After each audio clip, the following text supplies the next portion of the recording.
fact, I'm gonna buy some more Netflix stock today, most likely. And in fact, I'll share my screen so you can kind of see what Netflix has done. And the biggest thing I want you to understand is that profitability is not the same as valuation.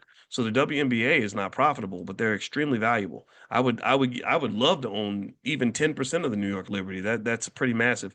But if you look at Netflix stock, it's gone up 157% in the last 5 years, 90% this year. So the stock keeps going up and up and up. And this is a great company. And so, but the thing is, if all you focus on is profitability, then you would think Netflix was a bad company. Here's some other examples of companies that have lost money for a while and are doing quite well. Let's see here. Spotify. Spotify's been losing billions of dollars since it launched. I don't even know if they're profitable yet.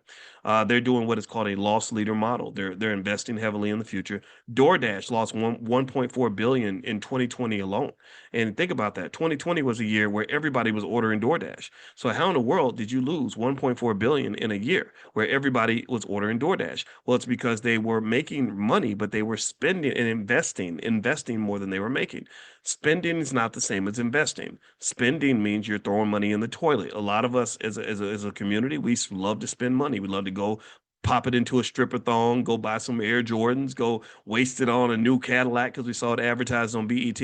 That's spending. But if you're taking your money, you're putting it into your business, that's investing. You're putting your money into the stock market, so you're feeling a little bit broke, your pockets are light because you're putting money in the market, that's investing. Investing means you're going to get that money back and then some. Spending means the money's going to disappear and it's gone forever. One more company that's doing really well right now that lost a ton of money was Palantir. Palantir lost over $500 million in 2020 alone. That company's now worth more than $50 billion.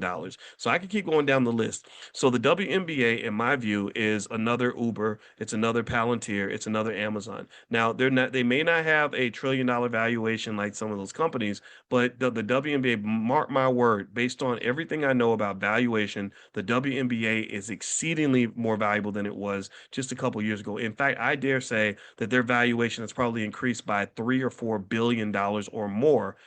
It just from the Angel Reese, Caitlin Clark era, just in that era. So the question then becomes this: if you know that the league has increased in value by, let's be conservative, let's say it's just $1 billion, wouldn't you think that the ladies that go on the court deserve a little more of that money?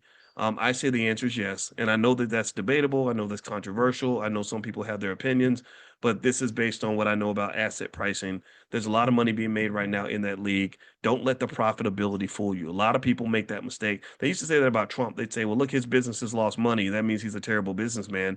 And what they don't understand is that a lot of businesses don't want to make a profit because they don't want to pay taxes. So they have write-offs and depreciation and all these other things that allow them to give the impression of not making any money. That's how Jeff Bezos could be one of the richest human beings on the planet and pay almost no taxes. Warren Buffett said one year, he said, I paid less in taxes than my secretary did. See, taxes are typically paid, unfortunately, in America by working people who get a check and they pay a percentage of their check. But when you talk about businesses, it's a whole different ballgame, people. That's why I tell you, when it comes to your kids, don't just teach them how to get a job. Teach them how to create a job. Don't just teach them how to work for other people. Teach them also how to work for themselves.